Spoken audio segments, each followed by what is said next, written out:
시편 50편을 보시게 되면 아삽의 찬송시라고 나와 있어요. 아삽의 찬송시는 늘 언제나 하나님을 향하여 애절하게 이렇게 부르짖는 그런 찬양의 내용으로 많이 이렇게 기록되어 있어요. 그래서 우리가 삶이 지치고 힘들고 고달프고 괴로울 때 아삽의 찬송시를 이렇게 묵상해 보시거나 또 아삽의 찬송시를 또 눈여겨보시거나 또 그러시면 굉장히 우리의 가슴 속에 깊이 와닿는 느낌이 들 겁니다. 그 아삽이 뭐라고 하나님께 찬송을 하느냐면 환난 날에 나를 부르짖으라 그렇게 나와 있어요. 환난 날에 나를 부르짖으라.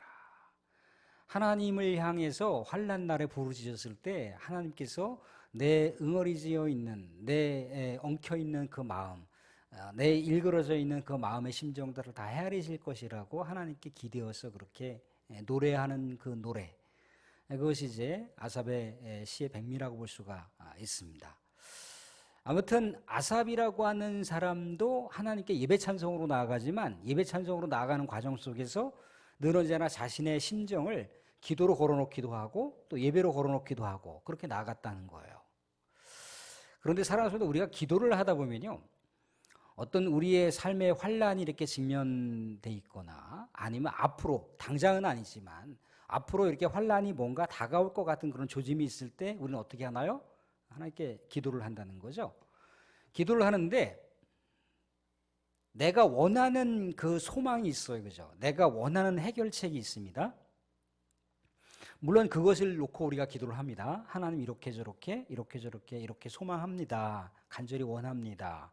이렇게 그런 우리가 일정한 그 소망과 바람의 그 패턴을 잡아서 그 기도줄을 잡아서 하나님께 기도를 하는데 또 하나님께서는요, 내가 원하는 그런 기대치의 해결책을 갖고 계시기도 하지만 또 다른 해결책을 갖고 계시기도 해요. 또 다른 해결책이라고 하는 게 내가 기대하고 소망하는 해결책과는 정반대의 해결책이 주어질 수도 있습니다. 그럴 때 기도는요, 물론 순간적으로는 내가 원하는 어떤 해답과 그런 해결책이 아닌 정반대로 우리 하나님께서 인도해 가시는 그런 해결책을 느낄 때 뭔가 그 안에 느껴지는 상한 마음이 생길 수밖에 없죠. 낙심될 수밖에 없죠. 그리고 굉장히 이렇게 또 마음속에 저 깊숙한 곳에서는 불신하는 마음이 생길 수도 있습니다. 근데 중요한 건 뭐냐면 기도의 그 볼륨이라고 하는 거, 기도의 사이즈라고 하는 것은, 기도의 지평이라고 하는 것은요, 거기까지 나아가야 돼요. 거기까지. 무슨 얘기냐면 내가 원하는 답이 주어지지 않았을 때 에이 뭐 기도해도 소용없나 보네, 그게 아니라 내가 원하는 답이 주어지지 않았다 할지라도 그 상한 마음, 그 낙심된 마음을 가지고 하나님께 나아가셔야 된다는 거예요. 아, 하나님은 내가 신음하는 소리, 사랑하는 백성들이 신음하는 소리조차 귀를 기울이신다고 그랬거든요. 그러니까 나 하나님 너무너무 아파요. 내가 원하는 해답이 없었습니다. 내가 원하는 대로 되지 않았어요. 하나님 너무너무 아파요. 하나님 너무너무 아파요. 그렇지만 하나님께서는 더 좋은 해결책을 나에게 예비하실 것을 내가 기대하고 신뢰합니다. 그러면서 상한 마음을 가지고 우리 하나님께 막 울부짖든지 우리 하나님께 떼를 쓰든지 그렇게 해도 된다는 거예요. 하나님을 떠나지만 않으면, 하나님의 영역 안에서 계속 그렇게 기도하시는 것은요, 얼마든지 하나님께서 받아주실 수가 있다는 거예요. 그런데 그 영역을 떠나버리게 되면 완전히 불신하는 마음이 생기는 거죠. 사랑하는 성도, 예수님께서 오늘 말씀 가운데 보시면요, 예수님께서 이제 감람산에서 늘 언제나 예수님께서 일정한 그 시간에 기도를 했던 그 장소에 제자들하고 기도하고 있는 장면이잖아요. 그죠? 근데 예수님은요, 이제 우리가 읽었던 요 대목을 지나고 나면 가룟 유다가 예수님을 팔아먹는 장면이 나오거든요. 가룟 유다가 이제 예수님을 체포하는 사람들을 인솔해서 예수님을 체포하는 장면이 이제 요 장면 바로 다음에 이어진단 말입니다. 모든 상황과 모든 앞으로의 불길한 여러 가지 환란의 조짐을 예수님께서는 다 이미 예상하고 계셨던 거예요. 그런데 이제 기도를 한단 말이죠. 기도를 하는데 예수님께서는 바라시는 희망이 있어요. 소망이 있단 말이죠. 어떤 소망이 있습니까? 오늘 주신 말씀 가운데 보면 이렇게 나와 있어요. 42절 말씀 보시면 42절 같이 한번 읽어볼까요? 42절 한번 읽어보겠습니다. 같이 시작. 이르시되 아버지여 만일 아버지의 뜻이거든 이 잔을 내게서 옮기시옵소서. 그러나 내 원대로 마시옵고 아버지의 원대로 되기를 원하나이다. 두 가지가 나오죠. 하나님 예수님께서 소망하시는 상황, 하나님께서 인도해 가시는 상황이라고 하는 것, 두 가지가 있는 거죠. 그죠? 예수님께서 소망하시는 건 뭔가요? 이제 가룟 유다가 스승이신 예수님을 팔아서 체포대에게 이제 넘겨버리게 되면 예수님은 이제 꼼짝없이 여러 가지 고문을 당하고 채찍질을 당하고 수치를 당하고 또 완전히 다 발가벗겨진 채 십자가에 못 박혀 죽게 될 것이라고 하는 것. 그리고 십자가에 못 박혀 죽는다는 것도 그냥 단순 한순간에 죽는 게 아니에요. 상당한 시간이 걸립니다. 빨가벗겨진 채 저 십자가에서 이렇게 하고 있는데 지나가는 많은 사람들이 다 보고 있는 거예요. 그거를. 일종의 경고의 메시지거든요. 십자가에 못 박혀 죽은 사람들처럼 너네들 로마 황제에게 반역을 하거나 로마 제국에 반역을 하는 자들은 저렇게 십자가에서 수치를 당한 채 죽게 될 것이야 라고 하는 것. 그게 예수님께서 바라보시는 미래의 자기 모습이거든요. 사랑하는 제자들한테 다 버림을 받아요. 배신을 당합니다. 그런 아픔과 정신적인 아픔과 고통과 심지어는 그렇게 육체적인 고통을 당하는 것뿐만 아니라 수치를 당하는 것뿐만 아니라 하나님께로부터 버림당한다라고 하는 그 영적인 고통마저도 예수님께서 다 감수를 하셔야 되는 거예요. 그런데 예수님께서는 그렇게 최후를 맞이하고 싶지 않으셔요. 그런 십자가의 잔을 마시고 싶지 않습니다. 그런 죽음의 잔을 예수님께서 원하시지 않으세요. 그래서 우리 하나님한테 기도를 했겠죠. 하나님, 이런 죽음 받아들이고 싶지 않습니다. 이런 죽음의 잔 마시고 싶지 않습니다. 제발 이 죽음의 잔을 모면할 수 있게 하여 주시옵소서. 계속해서 그렇게 기도하셨을 거 아니에요, 그죠? 그런데 어땠습니까? 하나님의 뜻도 알았다는 거예요. 어떻게? 하나님의 뜻은 예수님께서 원하시는 해결책이 아닌 거예요. 예수님께서 원하시는 상황이 아닙니다. 그 반대로다가 예수님께서 잔인하게 십자가에 쳐죽임 당하는, 십자가에 모든 피를 흘리고 완전히 다 모든 수치와 모든 모욕을 다 당한 채 사람들한테 버림당하고 사랑하는 제자들한테 버림당하고 심지어 하나님께 버림당해서 죽는 희생 제물이 되는 것, 그게 하나님 아버지께서 원하시는 뜻이거든요. 근데 예수님께서는 뭘 하시고 기도하고 있습니까? 아버지의 뜻은 내 마음과 다르지만 그 뜻을 내가 수용하겠습니다라고 하는 것까지, 기도의 지경을 거기까지 확장시켰다는 거예요. 예수님은요, 그냥 단 한순간에 하나님, 내가 이렇게 원하는데, 내가 이렇게 원하는 것대로다가 안 되더라도 하나님 뜻을 받아들이겠습니다라고 이렇게 한두 마디로 나와 있지만요, 이 기도는 굉장히 긴 기도 내용이었던 거예요. 긴 기도 내용. 사랑하는 성도님들, 내가 원하는 답이 안 나오면 그냥 마음이 내 하나님 뜻이 아닌가 보네, 마음이 후련합니까? 그러지 않다는 거예요. 시간이 가요. 아파요. 그런데 그 아픔마저도 어떻게 하라는 거예요? 하나님께 내어놓으라는 거예요. 하나님, 이렇게 해서 아파요. 이렇게 해서 힘들어요. 이렇게 해서 괴로워요. 하나님, 제발 나를 위로해 주시고 나를 안아주시고 세임 주시옵소서. 내가 하나님의 뜻을 받아들일 때 많은 시간이 걸리지 않도록 하나님 뜻을 빨리 내가 조속히 받아들일 수 있는 마음을 주십시오라고, 내 마음의 그 희망과 소망이었던 그것이, 그 실망하는 마음조차도 하나님의 뜻으로 이동을 시켜가는 시간이 필요한데, 이동을 시켜가는 하나님 뜻에 내가 부합하기로 마음을 먹고 힘들지만 그렇게 기도를 하게 되면 어떤 반응이 나타날까요? 심지어 예수님께서 이렇게 기도를 했을 때 43절 말씀 보실까요? 43절 말씀 보시면 뭐라고 나와 있습니까?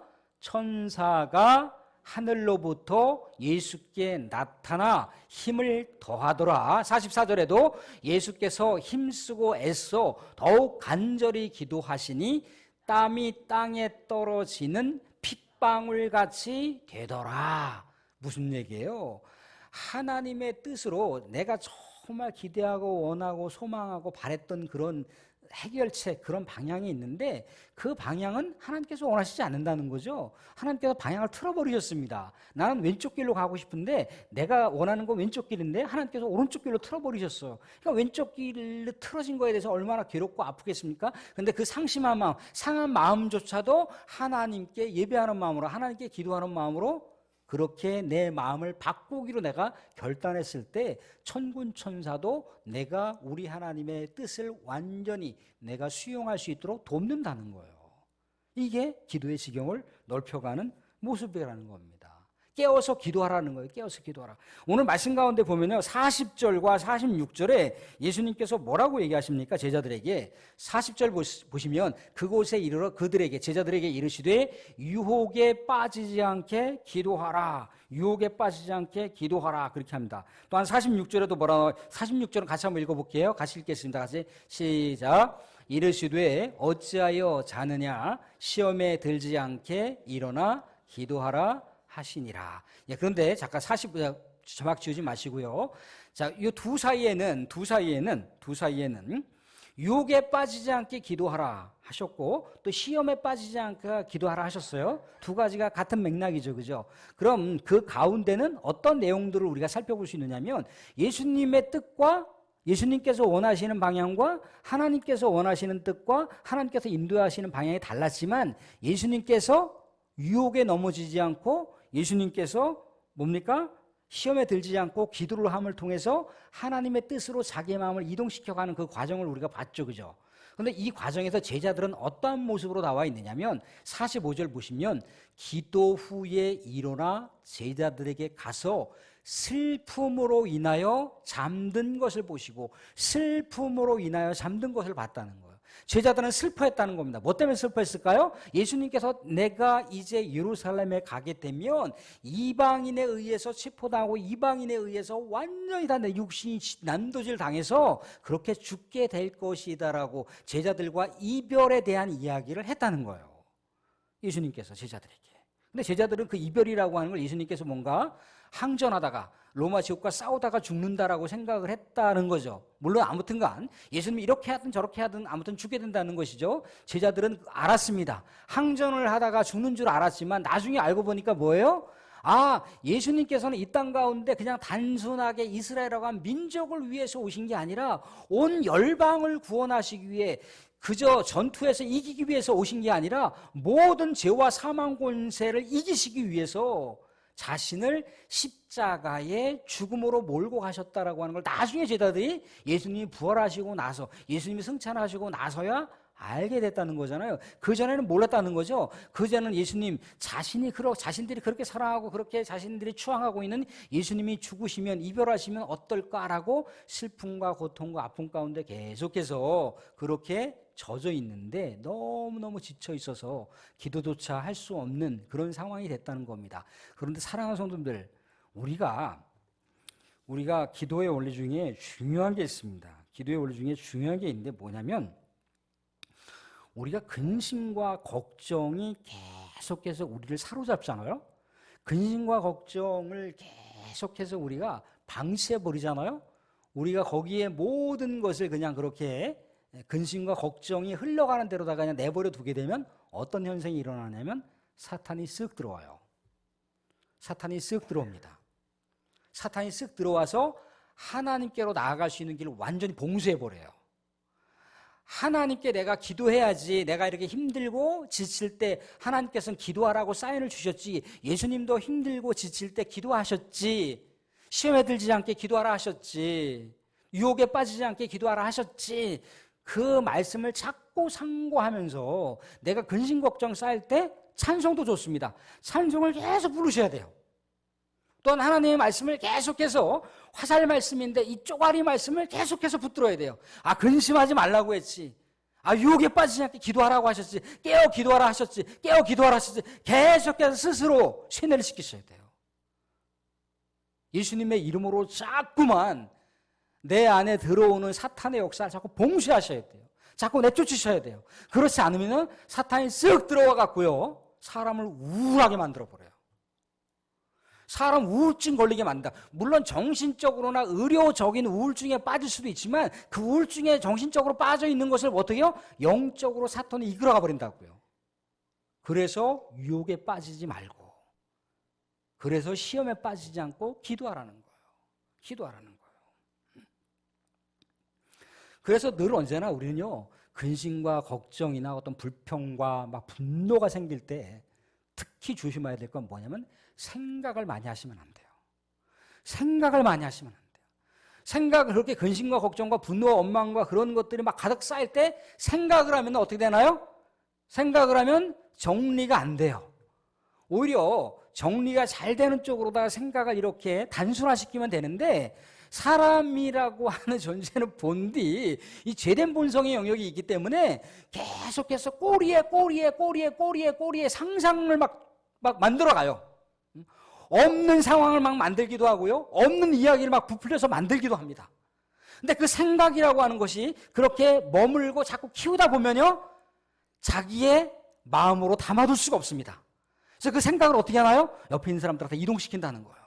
옆에 있는 사람들한테 자꾸 얘기한다는 거예요. 그런데 얘기라고 하는 게 그렇게 뭔가 내 안에 근심과 걱정과 원망과 불평이라고 하는 게 막 가득해서 쌓여 있는데, 이것을 상대방에게 전달하게 되면 어떻게 되나요? 이게 사탄이 활동하는 공간을 만들어 간다는 거예요. 사탄이 활동할 수 있는 영역을 만들어 가. 사람 사이에 분열시켜 버리는 거예요. 사탄이 뭡니까? 이간질하는 자란 말이야. 이간질하는 자. 사람이 이간질하는 자가 아니라 사람의 그 죄된 본성을 사탄이 사용한단 말이죠. 그럴 때 어떻게 하라고요? 근심 걱정이 쌓일 때, 분노가 나고 화가 날 때 어떻게 하라고요? 하나님께 시험에 빠지지 않게, 유혹에 빠지지 않게 어떻게 하라?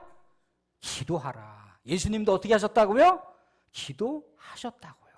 내가 마음에 결단을 내려서 기도를 하게 되면 물론 쉽지 않습니다. 하나님께로 내 마음의 그 기도의 줄기를 연결시킨다는 게 쉽지 않아요. 쉽지 않습니다. 그렇지만 내가 그렇게 마음을 먹고 결단을 내리고, 기도해야지. 근심 걱정 쌓일 때 기도해야지. 내가 분노가 나고 화가 날 때 기도해야지. 그러면 누가 돕는다고요? 천군 천사도 우리를 돕는다고요. 하나님 우편 보좌에 계신 예수님이 우리를 또한 도우신다고요. 이게 영적인 신비예요. 신비주의가 아니라 신비예요. 신비. 기도라고 하는 건 그렇습니다. 내가 마음에 뭔가 우리 성령 충만함을 통해서 기도하다가도 뭔가 기도줄을 딱 놓치잖아요. 그러면 기도가 이어지지가 않습니다. 마치 100m 달리기 하는 그 선수가 막 달리기 하고 있는데 누군가가 저 50m 치면 딱 막잖아요. 그럼 그 다음부터 달릴 수가 없어요.